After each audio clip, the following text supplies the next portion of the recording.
రెండో పెళ్లి ఎందుకు చేసుకోవాల్సి వచ్చింది ఆయన? ఎవరు? ఘంటసాల గారు. ఘంటసాల గారు రెండో పెళ్లి అంటున్నారు. ఎవరు రెండో పెళ్లి? సరళ గారు అని చెప్పి అంటే 35 18 రామానుజ స్ట్రీట్ అవడంగా విడుదల ఉపోషణలో ఉన్నారు. వాళ్ళ పోషణ వీళ్ళ పోషణ.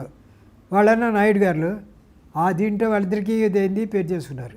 ఎవరెవరు పెళ్లి చేసినారు ఒకసారి చెప్పండి నాకు. ఘంటసాల గారా పెళ్లి చేసుకుంది? ఘంటసాల గారికి ఇద్దరు భార్యలా? ఇద్దరు భార్య. బయటికి ఇద్దరు భార్యలు తెలియదు. పబ్లిక్ భార్య అన్నా సావిత్రి గారు, రెండోనేమన్నా ఆవిడ. అట్లాగా? రెండో ఆవిడకి కూడా పిల్లలు ఉన్నారు. ఎంతమంది ఉన్నారు వాళ్ళకి? రవి, శంకర్, మీరా. ఓకే. పెద్దవాడైనా రవి, రెండోవాడు శంకర్, మూడో అమ్మాయినే మీరా. మరి మీ చెల్లెలు అబ్జెక్ట్ చేయలేదా పెళ్లి చేసుకుంటుంటే? అబ్జెక్ట్ చేయలే. చేసినా అది అంటే ఈ సంవత్సరం కూడా చెడిపోతుందని అభిప్రాయం. అప్పుడు మనకి ఇది చెప్పేవాళ్ళే. నేను విన్నాను అప్పటికి. నేను మెడ్రాస్ మ్యారేజ్కి తిరుపతి వెళ్ళే రోజున కూడా నేను మెడ్రాస్లో మోతిలాల్ స్ట్రీట్లో ఉన్నాం. ఓకే. 22 మోతిలాల్ స్ట్రీట్లో. అంటే కోర్టు కడదామంటే వద్దు అని చెప్పి అన్నారు. ఈ సంవత్సరం పోతుంది కూడా పోతుంది అని చెప్పి మనకి వెనకాల గైడెన్స్ ఇచ్చేవాళ్ళు లేరు. వాళ్ళిద్దరు వెళ్ళి తిరుపతి వెళ్ళి పెళ్లి చేసుకొచ్చారు. ఓకే. అట్లాగా? అంటే ప్రేమించి పెళ్లి చేసుకున్నారు అంతే ఘంటసాల గారు? అంతే. తర్వాత వీళ్ళు 6 సంవత్సరాలు వాళ్ళు ఇక్కడికి వచ్చే పని లేదు, వీళ్ళు అక్కడికి వెళ్ళే పని లేదు. మామూలుగా ఈయనే ఒకరోజు అక్కడికి ఒకరోజు ఇక్కడికి వెళ్ళి తిరిగి వచ్చి ఉండేవాళ్ళు. మరి ఘంటసాల సావిత్రమ్మ గారికి కూతుళ్ళు ఎంతమంది అండి? కూతుళ్ళు 3 కూతుళ్ళు. 3 కూతుళ్ళు. పెద్దమ్మాయి ఇక్కడే ఉంటుంది, హైదరాబాద్లోనే. పెద్దమ్మాయి అయినా శ్యామల, అతను అయినా డాక్టర్. రెండో అమ్మాయి సుగుణ. ఓకే. వాళ్ళది అయినా కాకినాడ వాళ్ళది. ఇక్కడే ఉంటుంది కాపురం. ఆ అమ్మాయి కొడుకే సముద్రాల రాఘాచార్య కూతురిచ్చారు, మనవరాల్ని. అట్లాగా? రామాంజం కూతురిచ్చారు. మరి సినిమా ఫీల్డ్లో ఇంకెవరున్నారు సెటిల్ అయిన వాళ్ళు ఈ ఫ్యామిలీలో? వీళ్ళ ఫ్యామిలీలో అందరూ తెలిసిన వాళ్ళే. అంతా రత్నకుమార్ గారు డబ్బింగ్ చెప్పేవాళ్ళు, విజయ్ కుమార్ గారు వీళ్ళందరూ ఉండేవాళ్ళు కదా దాంట్లోనే. ఈ మొదటి భార్యకి సంబంధించిన వాళ్ళు ఎవరు లేరండి సినిమా ఫీల్డ్లో? అమ్మాయి ఉంది, అంటే ఘంటసాల గారి మనవరాలు ఉంది. ఎవరు? పెద్దది వీణ. అది ఘంటసాల గారి మనవరాలే. అంటే రత్నకుమార్ కూతురు. రత్నకుమార్కి 2 కొడుకులు. రత్నకుమార్ కూతురు. ఓకే, మీరు చెప్పేది. నేను అనేది ఘంటసాల గారి మొదటి ఇంకొక భార్య ఉంది కదా సరళ కుమార్ గారికి. సావిత్రమ్మ గారికి 2 కొడుకులు. అదే సరళ గారికి పుట్టిన పిల్లల్లో ఎవరైనా సినిమా ఫీల్డ్లో ఉన్నారా? అవును, సావిత్రమ్మ గారికి పుట్టిన పిల్లలే వీళ్ళు. కాదు, సరళ గారికి పుట్టిన వాళ్ళు. వాళ్ళు ఎందులో ఉన్నారో తెలీదు. అంటే ఉన్నారనుకుంటా బహుశా సినిమా ఫీల్డ్లో ఉన్నారు. మొత్తం మీద పొజిషన్లోనే ఉన్నారు వాళ్ళు. రవికుమారు, మీరా, రవి శంకర్ మీరా.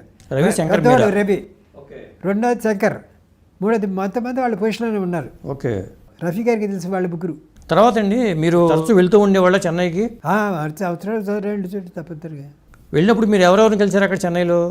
ఎవరిని కలిసా, ఎవరిని పరిచయం. నాకంతా నాతో పనిచేసిన వాళ్ళందరూ పొజిషన్లో వెళ్ళిపోయినా దీంట్లోనే లేదు. ఎందుకంటే నేను ఫీల్డ్ వదిలేసి 60 సంవత్సరాల పైచిరికైంది. ఓకే.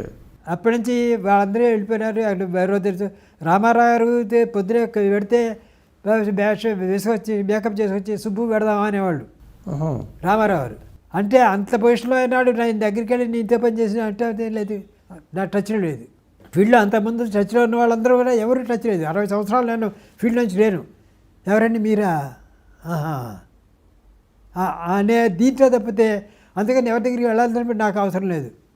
ఒకళ్ళ సహాయ సంపత్తులు నాకు అవసరం లేకపోయింది. ఓకే. అంటే నా కిందే 200 బత్తా ధాన్యం వస్తుంది, ఈ రోజుకి వస్తుంది నాకు. అట్లాగా? విశ్వనాథ్ గారే పెదపులివారు. ఇప్పుడు కె విశ్వనాథ్ గారికి మీకు పరిచయం అక్కడ? పెదపులివారే వారిది. కె విశ్వనాథ్ గారిది మీ ఊరే? మీ ఊరే. అంటే ఇదేమన్నా శివాలయం కళ్యాణ మండపం, ఇదేమన్నా విశ్వనాథం గారి ఇల్లు. ఇది శివాలయం పక్క ఇల్లే నాది. అంటే నాకు విశ్వనాథం గారి ఇంటికి మధ్యలో ఈ మండపమే కళ్యాణ మండపం. ఓకే. ఆ చిన్నప్పుడు 5-6 సంవత్సరాల వయసు 7-8 సంవత్సరాల వయసు వచ్చాక అక్కడే ఉన్నారు విశ్వనాథం గారు. ఓకే. విశ్వనాథం గారి ఫాదర్ సుబ్రహ్మణ్యం గారు వాహిని డిస్ట్రిబ్యూటర్ మేనేజర్గా పనిచేస్తుంటాడు బెజవాడలో. తర్వాత అన్న వీళ్ళు బెజవాడ కాపురం వెళ్ళిపోయినారు. మరి కె విశ్వనాథ్ గారు ఎట్లా వెళ్ళారు ఇండస్ట్రీకి? ఎట్లా వెళ్ళారంటే వీళ్ళు దీంట్లో పనిచేస్తుండేవాళ్ళు వాహిని డిస్ట్రిబ్యూటర్ కంపెనీలో. అప్పుడు ఏమన్నా విశ్వనాథం గారికి డిగ్రీ అయింది.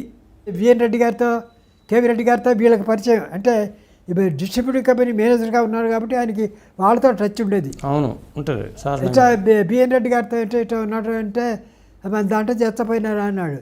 ఆయన సౌండ్ డిపార్ట్మెంట్లో ఫస్ట్ అసిస్టెంట్గా చేరాడు. అట్లాగా? విశ్వనాథం గారు. నేను అప్పుడే కొత్తగా అందులో ప్రొడక్షన్లో చేరాడు. నేను దీనిగా ఎడుతుంటే ఆయన కేబుల్ చేస్తుండేవాడు విశ్వనాథం గారు.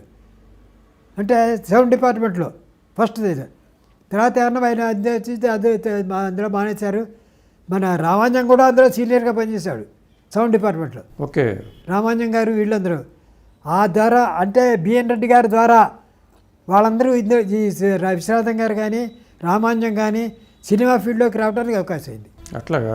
ఇది మానేసిన తర్వాత విశ్వనాథం గారు చేరారు, అది నాకు తెలియదు. మీకు అక్కడ స్నేహంగా ఉండేవాళ్ళు, తిరిగేవాళ్ళు, కలిసి తిరిగేవాళ్ళ విశ్వనాథ్ గారు మీరు అక్కడ మద్రాసులో? బెటర్ ఎప్పుడో ఒకసారి రేరు. ఊళ్ళో మాత్రం కలిసి తిరిగేవాళ్ళ? ఆ కూడా చిన్నపిల్లప్పుడు ఏముంది అంతే అడిగి అక్కడ పడి వాళ్ళు వాడు 7 సంవత్సరాలు ఎప్పుడో వెళ్ళిపోయినాడు. అంతకుముందు చదువుకోవడం ఆడుకోవడం తప్పితే అంత పెద్ద పరిచయం లేదు అప్పటికి. ఓకే. తర్వాత వచ్చినప్పుడు ఏదైనా వస్తే ఏ అన్నయ్యని ఇప్పటికే పెడితే ఏ అన్నయ్యని పెట్టా ఏ రసుబ్బారావు అంటాడు. ఇప్పటికీ అదే టచ్లో ఉన్నాం.